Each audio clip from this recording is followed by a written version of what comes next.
ఏమండి సాగితే గొప్పండి, సాగపోతే మ్యారేజ్లు ఏంటి తలకాయ చెప్పండి.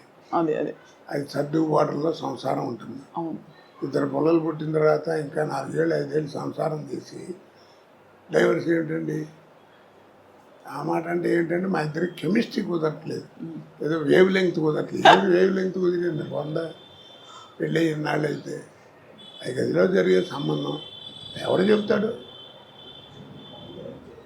కాబట్టి అది ఎవరు చెప్పినా, నీకు డైవర్స్ ఇచ్చే లాయర్ చెప్పినా నాయన అన్నీ బాగున్నాయి నేను చేస్తాను, ఎందుకైనా మంచిది ఒక 6 నెలలు మీరు ఆగి రండి, ఈ లోపల మళ్ళీ ఏమైనా మనసులు మారుతాయేమో అని చెప్తాడు. ఎవరైనా కలిసి ఉండమంటారని వెళ్ళిపోమని ఎవరు అంటారు కదా. అంతే కదా సార్. ట్యూబ్లోంచి బయటకు వచ్చిన పేస్ట్ని మళ్ళీ ట్యూబ్లోకి పంపించాలనుకోరు, అలాగేనా? పంపగలవా? ట్రై చేసి చేతికి అంటుస్తాం పని పంపలేవు. అలాగే గడప దాటి వెళ్ళిన సంసారాన్ని కూడా ఎవరైనా లోపలికి తీసుకురాలేడు. అది వాళ్ళిద్దరి మధ్యలో ఉంది. అదే అంతే కదా సార్. నేను అందుకే సంసారం ఉన్నాడు. అమెరికాలో ఒకసారి వెళ్ళినప్పుడు సంసారపక్షంగా ఉంటే బాగుంటుంది అన్న. ఒక ఆవిడ పెద్ద కోపం వచ్చి సంసారపక్షం అని 3 సార్లు అన్నారు. ఇప్పటికీ సంసారపక్షం అంటే ఏమిటంటే అని అడిగింది. ఎన్నాళ్ళు అయిందమ్మా నువ్వు వచ్చాను? 28 సంవత్సరాలు అయిందన్నాడు. అంది. సరే బాగానే ఉంది. పెళ్ళి ఎన్ని ఏళ్ళు అయిందన్నాడు?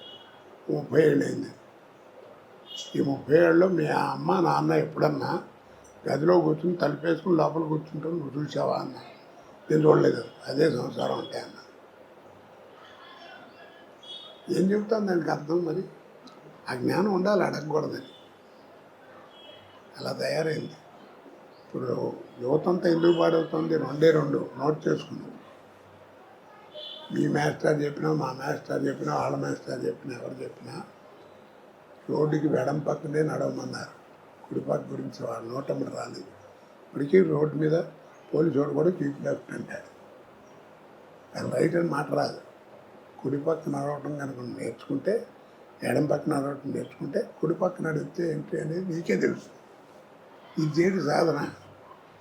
కీప్ లెఫ్ట్ అంటే అందరూ ఆయన మా తండ్రి అనుకుంటే కరెక్టే అనుకోండి గురుగారు, ఇప్పుడు కుడి పక్కన ఏమవుద్ది అంటాడు. లేకపోతే ఏరే చోట మొహం బాగా కొడతాడు. కాబట్టి దీన్ని బట్టి అర్థం నీకేం తెలుసు? సాధన తక్కువ, వాదన ఎక్కువ.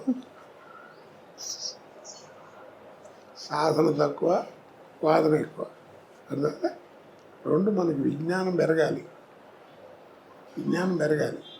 మనకి టీవీలు వస్తున్నాయి, ఫోన్లు వస్తున్నాయి, సెల్ ఫోన్లు వస్తున్నాయి, ఇంకా రకరకాల విజ్ఞానం పెరుగుతుంది. కానీ మనకి జ్ఞానం పోగొట్టుకుంటున్నాం. అమ్మ అని పిలవాలనే జ్ఞానం పోయింది. అది తప్పు కదా. మాతృభాష అన్నారు.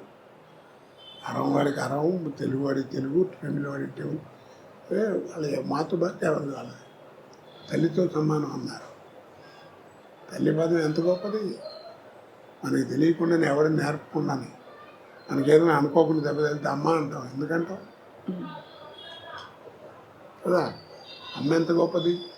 తండ్రి ఒక ఏజ్ వచ్చిన తర్వాత వాడు నేర్పేది జ్ఞానం. తల్లి అట్ట కాదు. నువ్వు ఒక ఏజ్ వచ్చేంత వరకు నీకు నేర్పేది ఆల్ ఇంగ్స్ నేర్పేది mother. Talking, drinking, walking, sitting అన్నీ నేర్పేది మదరే, తల్లి.